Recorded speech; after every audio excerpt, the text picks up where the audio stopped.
Hello, hello, hello, and welcome back to yet another episode of Electripreneur Secrets, the Electrician's podcast. I am your host, Clay Newmeyer. With me, as always, my esteemed co-host and master of sales, the best teacher I've ever met, Joe. Little plug for you, brother.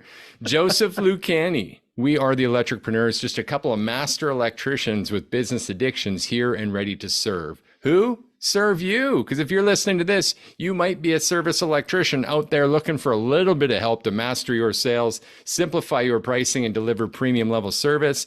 And we intend to do that today to help you with all that and more. And the cost is simply you sitting back, taking everything we give, just promising to take action and report your wins back to us. Oh my gosh, that's a mouthful, Joe. Right here on this, the finale episode, episode 261 of our $1 Million Launch Series. How are you doing, brother? It feels really surreal. You know why?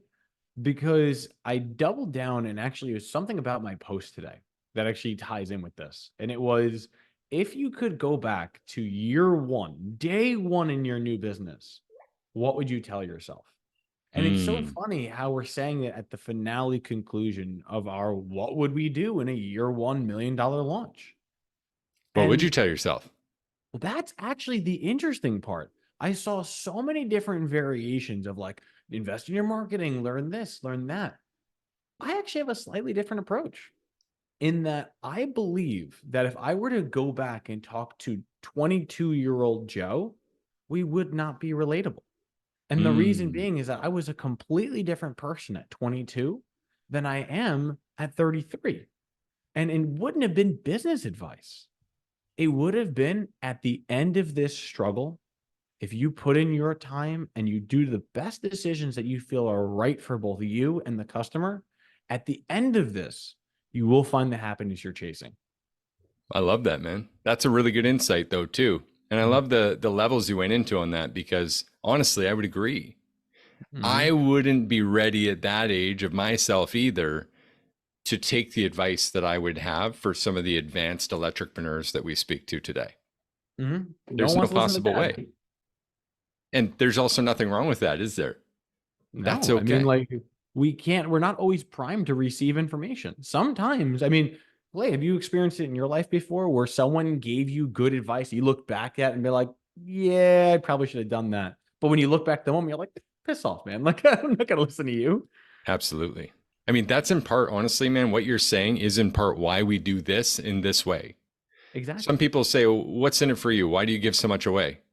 Because when people step up to the stage to invest, they know exactly the kind of training they're getting. And they know that we're a couple of suckers with hearts on our sleeves.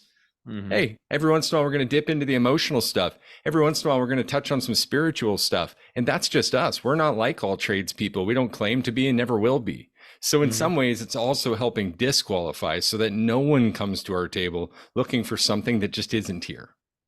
And the best part about that is I actually can string in a Tupac quote to finish it off. Okay. Which is the thought of, if they're not right for our table, I want everyone to know that just because we don't want you, just because we don't feel like you're at our table, doesn't mean I want you to go hungry.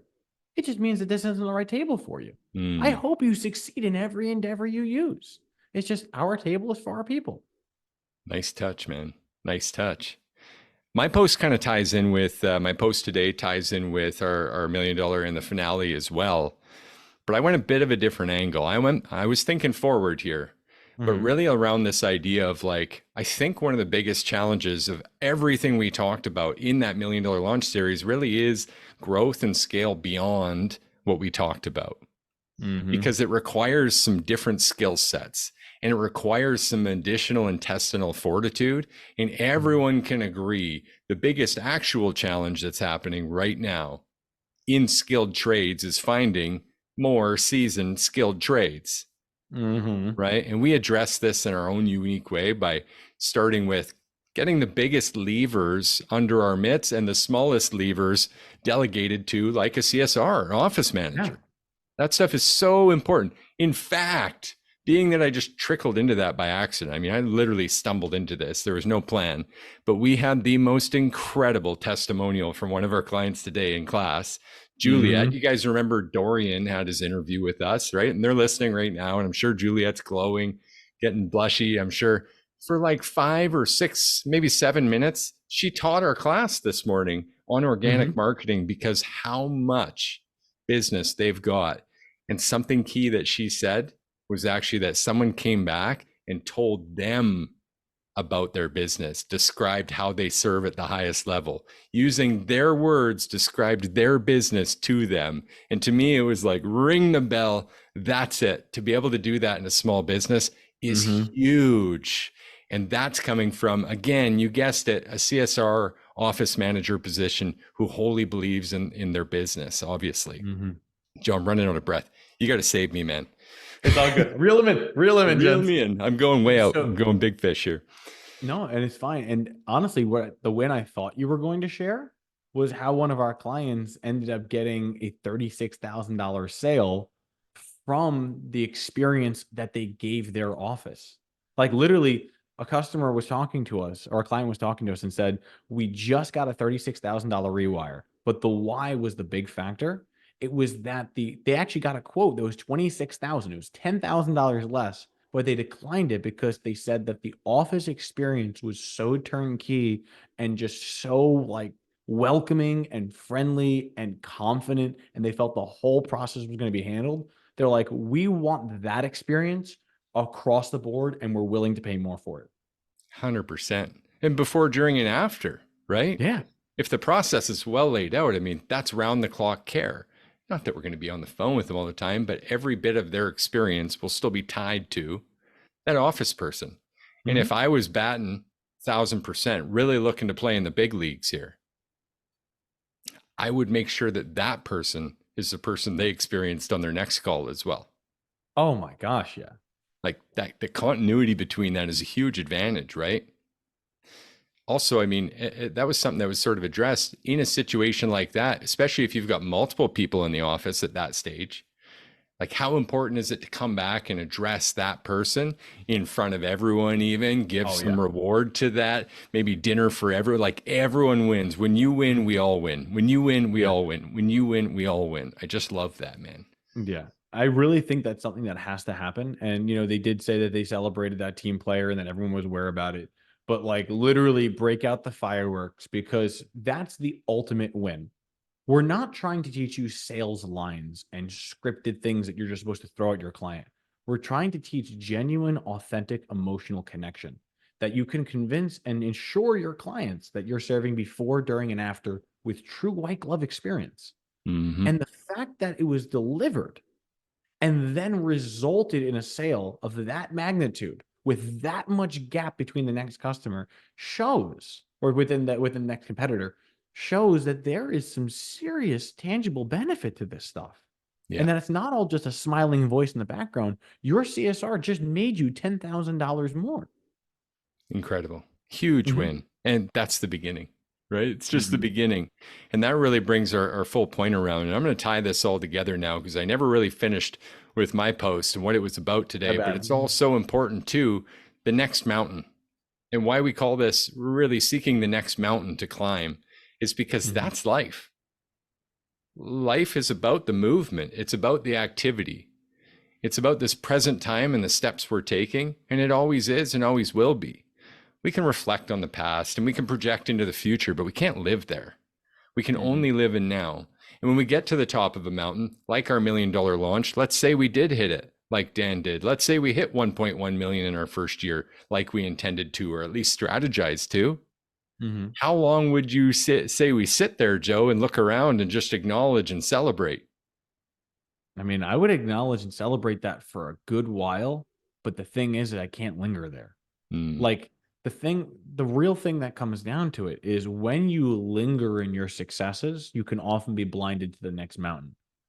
Because really, if you think about the mountain, you climb to the top, you're dancing, you have the fire pit going off, everyone's loving it. But you can sometimes forget that that mountain's shadow isn't just the sun. There is actually the next thing to climb. yeah, I love that reference to the sun. The irony here is that we called this series $1 million launch, but it was just to have a strong foundation. That's all it was. The $1 million Mhm. is just a representation to say, wow, we built something that shouldn't just fall apart here, that won't just disappear tomorrow. We built something that Mhm. people believe in, And we're getting some greetings, tons of people joining us, engaging live with us today. Maybe this is our new favorite time. We're catching some Easterners, I'm sure, near the end of the day. Thank you guys for joining. But that idea, that principle alone, reaching the $1 million shouldn't even be a goal, to be honest. For us, again, it's just a signal that we're able to build something powerful. Let's say you followed our 28 episodes, whatever it ended up being for this series. And let's say you end up doing the mini course that's coming from this to help you in that endeavor. And let's say you finish at 650, 700,000, and you accomplish all the things that we aim to accomplish in that year and in that series. That's still a great success. You might not be quite where you want to be, but at that rate, you're still going to have afforded that growth. And if you properly use the organic marketing, then you've got strong foundations and you've got a way to grow this already. Go ahead, Joe. You know what I think the biggest win would be from that is, even if you ended up at like 500,000, let's just say that you ended up half where you thought you were going to be from $1 million. Mm-hmm. But if you followed the things the right way, if you followed the bouncing ball, what you'd be sitting on is a strong stone foundation and not built on the sands of summer. Yes. And what I mean by that is that our whole principle is training to completely eliminate the slow season. Peaks and valleys happen in business, but if you follow it in the approach that we're teaching, what you'll see is a consistent and gradual climb, because we're not training to, like some HVAC companies do, to just maximize your summer or maximize your winter. We're trying to be consistent across the board. And if you can do that and implement the growth and implement the changes and have all these steps, it's almost like cranking back a lever, which each turn, the next gear clicks and you're not going backwards. Definitely, man. Definitely. And that's tying all this together. That next mountain, our continued sustainable growth, is all dependent on a few key things. And it's really this concept of, I like to joke with calling it ladder logic, but it's a ladder. And the three components, we've got two side rails and the rungs. One side rail is your personal development. We can get attached to these stories. I am unable to do this because I'm too sad all the time. I am not able to do something because I don't communicate well with people.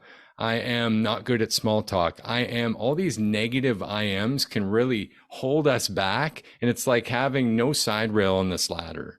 In anything that you'll put there in that sentence, whether it's I'm mediocre or I'm not good at, or I'm only just beginning, forget all of that and know that those are all skills and you get to work on that. The development's not done, just like Joe said with his younger self versus the now self. You're a different person. Go ahead, Joe, jump in. I had a thought that I didn't want to break your flow, but I thought of a good way of describing how you can't lean more side than the others on the ladder. It's not that the ladder, the rungs are wrong. It's that the feet of the ladder are too long. If you put in one too many, it does this. Can you imagine if one ladder was a foot off on the feet? Yeah. And yeah, maybe you don't have a bunch of 2x4s that you can wedge underneath it like we shouldn't be doing in the first place. Mm-hmm. Eventually, no matter what you do, you lean it against the wall, it's going to shift. But when you have a strong foundation and the feet are on solid ground and they're the same length and they have the variability to flex, I know that I feel comfortable climbing and changing that surface. But if I'm leaning one side or the other, I know I'm going to fall the moment I start climbing it. So build it on good foundation. And here's the three pieces, right? We covered personal. On the other side rail, though, process. Everything you're doing now at some point, I shouldn't say everything. Let me recount that. We want to get you as a business owner to just the half dozen things that you should be doing. But most of us are doing about 6 times that, at least. 36, between 36 and 3,600 things. Did you see that raised hand in this? I did. Is that Fathom? It's, you know what, automatically recognizing my hand and recording it. If you guys are watching us live, I'm doing thumbs up here. It just notices it. Anyway, so the process is doing what we do, but then writing it down, recording it. Google Docs is a great tool, being able to link all these processes out, because most of what you do now, you shouldn't be doing long term. And that's that idea of the big levers. And as you're able to delegate those, you're building the other side rail. So I'm improving as a person, our process is improving and being more and more delegated. Then all I need is the people, which are the rungs, to climb to the next level. And sometimes it's just one rung away, and sometimes it's 3 or 5 or 6. But on that next level is where you're then going to learn again, develop your person, right? It's a whole new level. You got whole new lessons to learn, leadership and delegation. This keeps happening, right? And then you're going to what? Develop your process again, because there's a bunch of shit on that level you shouldn't be doing too. And then you're going to get the right people to climb the ladder to the next level. Anyone else picturing Donkey Kong with us here? I love that reference. Just going to the next level, except there's someone throwing barrels at you, except this time we have the up, down, A, B start in order to get past the barrels. Up, down, A, B, A, up, down. Yeah, cheat codes, right? There you We've got to go. wrap this up because I got another meeting coming up, Joe, but let's come up with a couple of action items. Do you want basic or all-star today? Take either one, whichever you prefer. Okay. I'll do basic. It's hard not to be all-star because we've gone deep today. Mm-hmm. The key to everything we're doing is resilience still. Consistent activity happening over and over and over again. It's something I'm going to tie to that we've talked about today, is this idea of the second mountain. Our goals have to be big enough, and we have to believe in them to keep going day after day after day. That's as simple as it is. What am I believing in? And am I working towards it every day, one foot in front of the next? Joe, that's a big basic. Can you follow that up with an all-star? I can. All right, brother, hit him. So at the end of the day, there's something that you need to remember. And I want to speak to every single business owner who's got ears on this. And that is, you cannot hate the events that shaped you. What I mean by that is that you may look at your business and say, just like we did, what would you tell yourself all those years ago? You're in that moment right now. Like, you're there. If someone magically time traveled back to you and tapped you on the shoulder and say, these are the things you got to do, you'd be robbing yourself of the experience that shapes you to who you could become. So every time you look at this journey, I want you to look back at it and say, I am doing the best I can with what I know and with what I have. If I could do better, I would do better. But I'm not going to hate myself for doing the best I can. I will only focus on the result. I will only focus on the effort and not the result. Bingo, man. That's hot mic in it. We got to let you guys go, but this has been another episode 261, bit of a review of this $1 million launch. Thank you guys for joining us with that as we continue to help you master your sales, simplify your pricing, and deliver premium level electrical service. Join us on Facebook. Come see us on the website, servicesoupelectrical.com. If you need anything, reach out. We're here to help. We'll see you again tomorrow. Cheers, Joe. Be well. It was wonderful seeing you.